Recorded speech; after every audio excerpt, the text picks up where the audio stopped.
Hey everybody, Joe Joseph here for thedailysheeple.com, and this is your news shot. I'm going to go over to the greenvillepost.com, and this I think is very fitting.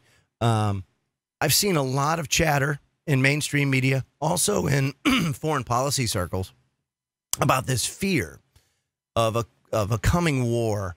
There's a lot of people, especially at the in the upper crust of the foreign policy think tanks, the CFR and others, that are really concerned about where things are going over in the Middle East, and then with regards to Russia and all the pushing and the push button antics going on between the Russia and the United States. So the Greenville Post has a great op-ed. And I want to share this with you because this kind of gives you a background as to where all this fear is coming from. It says the Trump and Netanyahu governments have a problem. How to start a greatly expanded Middle Eastern war without having a justifiable reason for one. No doubt they're working hard to solve this urgent problem. And if they can't find the justification, which, by the way, they can't, they're going to have to create one, which, of course, they will. It's what happens, right? Problem, reaction, solution.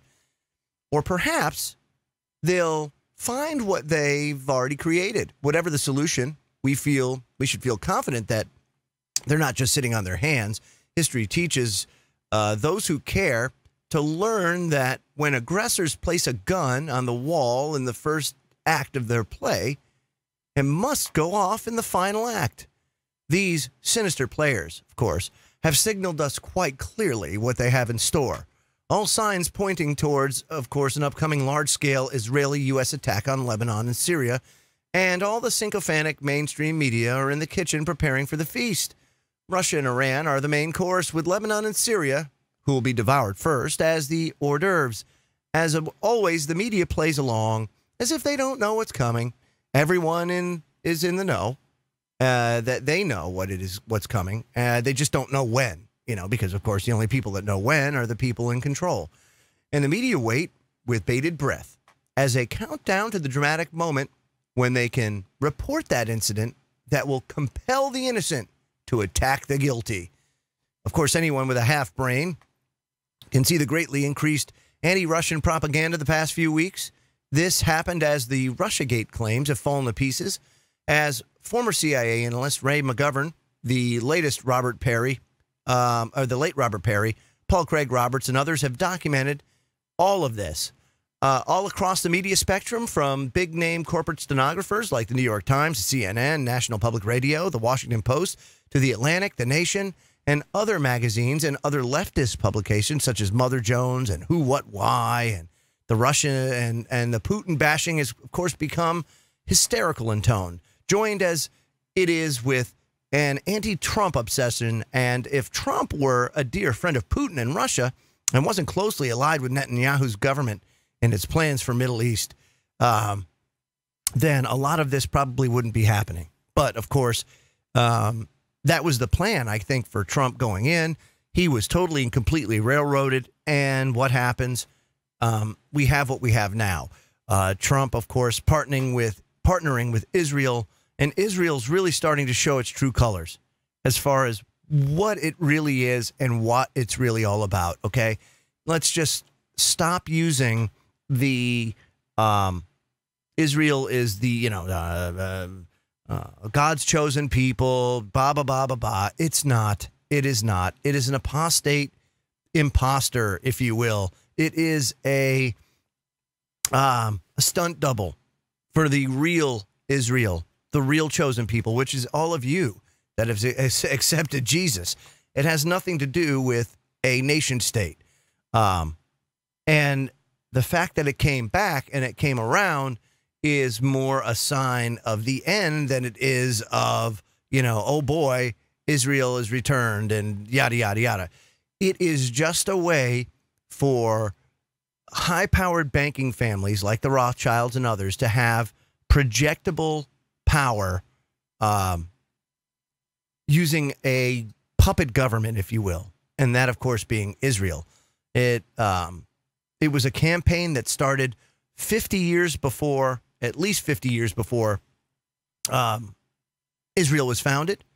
And it was very successful. And you can go back in publications like the New York Times, like others, and look at the heavy fundraising that was going on for a second nation state of Israel and what the reasons were. Interestingly enough, the central point of all the fundraising was the 6 million suffering European Jews, the suffering Russian Jews, 6 million, 6 million, 6 million. You see that number whenever you talk about World War II and how many Jews were executed by Hitler. The number is 6 million. It is a number that was put out there well before World War II actually went down. The historical numbers are much different. Doesn't really matter because you're still talking about mass genocide on a scale that has very seldomly been seen in human history.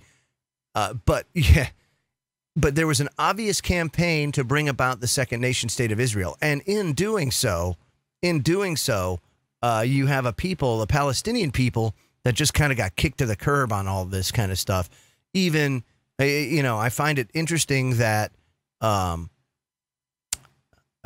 countries like Iran, countries like Syria and Lebanon actually give a rat's patoot for the Palestinians because they certainly didn't in 1948 when all this kind of stuff went down. So that, to me, is a problem. But the bigger problem is the war drums that are beating right now. And a lot of this is centered around Benjamin Netanyahu and the pending corruption charges, I think, that are coming. He wants something to distract from his personal issues. And so what he's going to do is do whatever he can to bring about a conflict that will result in him being irreplaceable at that time. He's buying time, even at the cost of thousands upon thousands of people murdered. It doesn't matter what nationality they are. This is the kind of sickness that afflicts a lot of people that get in these places of power. Is they get in these places of power, it gets to their heads, they do things that they normally wouldn't do as in a normal capacity, but in this capacity they have all this power, it gets to them, they do naughty things. And then when they're called on the carpet on it, they have to resort to this type of stuff, warmongering and saber-rattling to distract from the investigations, from the public disgust, so that, they can continue being in their place of power. Like I said, even if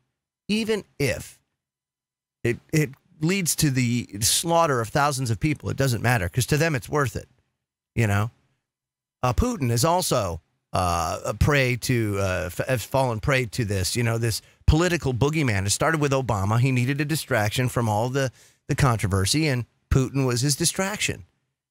In his Putin interviews, Oliver Stone, it says, a man of truth and honor, last viewers catch a glimpse of the real Vladimir Putin, or, of course, Putin is a politician and a leader of a great nation, and one should receive his words skeptically. But if you watch Stone's interview of Putin for 4 hours, one comes away, but I have doubts few have watched the 4 hours, with a reasonably good sense of the man. I do.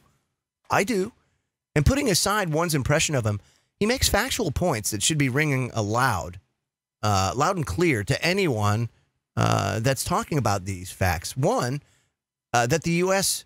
needs an external enemy. Two, the U.S. engineered the coup d'etat in Ukraine at the Russian border. And three, the U.S. has surrounded Russia with U.S. and NATO troops and bases armed with anti-ballistic missiles that can, as Putin rightly says to Stone, be converted in hours to regular offensive nuclear missiles aimed at Russia. Now, this is a factual and true statement that should make any fair-minded person stand up in horror. Think about what would happen, folks, if Russia did the same thing to us and parked missiles right off our coast. Oh, wait, they did in the 1960s, right? And what happened? The Bay of Pigs, the naval blockade, the Cuban Missile Crisis, all this kind of stuff. Did we take it when the Russians tried to pop missiles on Cuba? No, we didn't take it. So why would we expect them to take it? So it does look like we're moving towards a global war that could, in fact, become nuclear. It could be anything. Let's not discount, folks. Let's not discount how China and Russia have been advancing technologies, much like the United States have, that have really made nuclear weapons obsolete. These are things like scalar weapons, longitudinal electromagnetic weapons, microwave weapons, things like that, satellite killers. It wouldn't take much to disrupt life. Think about this. What if now that satellite killers exist for China and Russia and probably other countries too, like even North Korea, that has the ability to launch satellites into space. What if they just took out our GPS capability? Could you imagine what that would do to this country? Just GPS satellites. What that would do. I mean, the country would go nutso. People have lost the ability to read a map. See, you don't need to go to that traditional all-out war because we've advanced past that. I hate to say that because it sounds so, we're just above that now. But we're really, the technology has advanced to the point where they don't have to spend millions of dollars on these toxic weapons that destroy the environment for decades upon decades. No, they can use weapons that are infinitely more powerful that can really strike at the heart of an economy and implode a country without any of the population even knowing a war is going on. So this stuff does exist, and the threat of it being used in a warfare scenario is definitely on the move because of the fact that we like to get involved in other people's business. And we go and interfere in other countries where we don't belong simply to rape and pillage. That's all it's about. Freedom and democracy has nothing to do with it, folks. It is all a scam. It's Bernaysian talk meant to brainwash you. And that is exactly what has happened. It's no different than putting your hand on your heart when you salute the flag and all that kind of stuff. It's all mind control. And if you look at what happens over in North Korea. That's compulsory hand over the heart type of thing. Pledge allegiance to the North Korean flag. That they all do that stuff. Only if they don't do it, they're executed. Do we want to go down that road? Or are we a free country where people are free to communicate their dissent the way that they want to? You know, that's the thing we have to ask ourselves. Or are we going to devolve into a country like North Korea where people don't have that and they are it's compulsory pledging and compulsory state worship? We don't want to be those kind of people, folks. I'm Joe Joseph. This was thedailysheeple.com's News Shot. Feel free to comment below and visit our website at thedailysheeple.com. # Wake the Flock Up.